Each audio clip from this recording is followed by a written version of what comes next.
Hi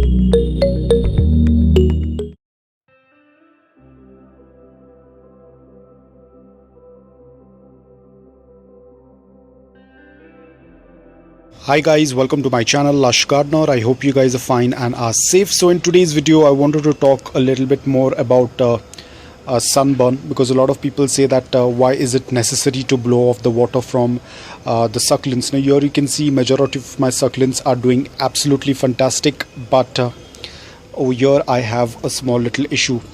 Now, as you can see, now this is something that I wanted to talk about because a lot of people tend to get worried about this. Now you will be able to see there is a lot of scarring, especially in this zone.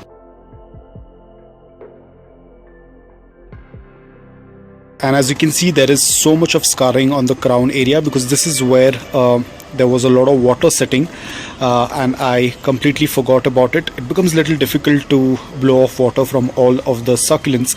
Now in my last video you might have seen I was blowing off water from the succulents that were in the rain gutter.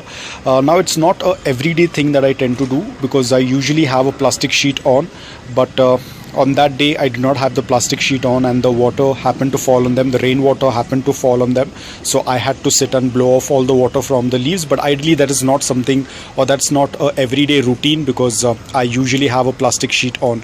But a lot of times when you forget the water on the crown area, this is what it's going to look like.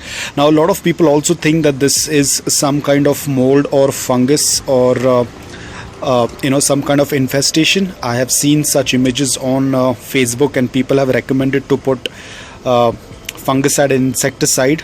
I feel really bad for people who are actually going to take that advice and further damage, because this is nothing related with a fungal attack. This is just that the water was caught up in between those edges, and due to which it went unnoticed, and then there was strong sunlight, due to which the leaves happened to get burnt. All you have to do is just leave it as it is. Whenever the new growth starts to come up, it will cover up that damaged part, and that's all, nothing more. This is another important thing that I want to share with you guys as well, because a lot of you think that it's absolutely okay to water the succulents from above and then just forget about them. This is exactly what's going to happen when you're going to water succulents from above on the succulent and you're going to leave the water as it is. This is what it's going to result in. A lot of people say, but they do see images, or they do see people watering the succulents from above. Now you don't know what kind of environment they are from. Probably the succulent is under a filtration, probably the succulent is in indirect bright light, it's not in direct sunlight, or probably the person tends to blow off that water later on but doesn't showcase that in that particular video, because it's fun to just spray water on the succulents but not show what exactly to do later on.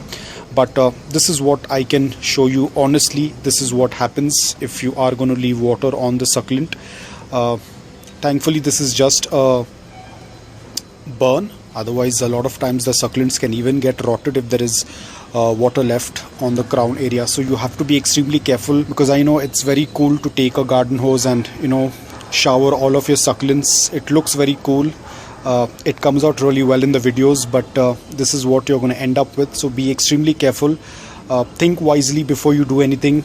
Do a proper research. Check whether your succulent is in full morning direct sunlight, or is your succulent in indirect bright light. Whether it's in direct sunlight or whether it's in indirect bright light, it's always better to blow off the water. You do not want to take any chance with succulents. So guys, that's all about it. I hope that this video was helpful to you. If it was, please hit the like button. If you're new to my channel, please consider subscribing to it. Until then, take care, stay safe and keep planting.